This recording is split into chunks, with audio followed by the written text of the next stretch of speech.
Kalian tahu gak kalau konflik antara manusia dan satwa liar masih terus terjadi di Indonesia sampai hari ini? Hal ini udah jadi cerita panjang yang dimulai puluhan tahun lalu. Masalah ini jadi salah satu isu nasional, tapi sering banget kita anggap nggak ada. Buat sebagian warga di sana, kehadiran satwa liar itu nggak beda jauh kayak monster. Nggak heran, karena rasa takut, stres, dan trauma yang ditimbulkan dari konflik ini. Padahal, konflik ini terjadi karena wilayah satwa liar sekarang tumpang tindih dengan pemukiman manusia. Satwa dulunya hidup damai di hutan yang luas, tapi manusia datang, perlahan hutan itu ditebang, diubah jadi rumah, jadi kebun sawit, tambang, jalan, dan ya, kita bikin ruang hidup mereka jadi makin sempit. Karena habitatnya makin terpotong-potong, pakan berkurang, dan jalur migrasi mereka terganggu, satwa liar pun terpaksa masuk ke pemukiman. Dan saat itu terjadi, benturan gak terhindarkan, dan satwa liarlah yang paling sering jadi korban.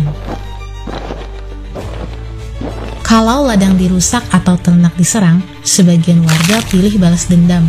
Satwa dijerat, diracun, bahkan ditembak.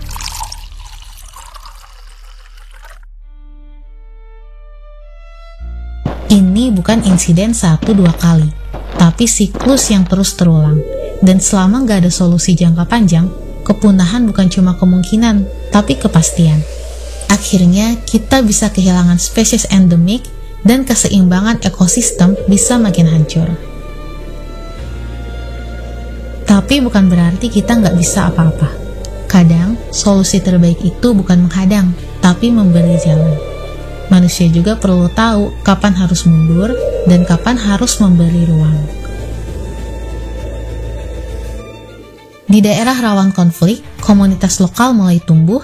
Ada yang menanam pagar alami buat cegah satwa masuk ke ladang.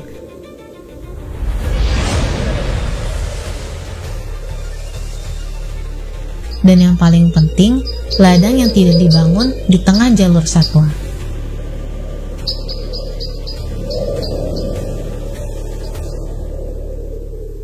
Upaya kayak patroli malam, penghalang sementara, atau pelaporan ke petugas masih jadi langkah penting di daerah rawan konflik.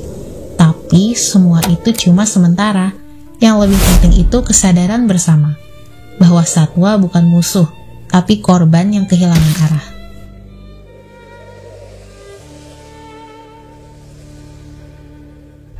Kalau hukum ditegakkan, masyarakat peduli, dan pemerintah sigap ambil peran, hidup berdampingan itu bukan soal mimpi, asal kita ingat, hutan bukan cuma milik manusia.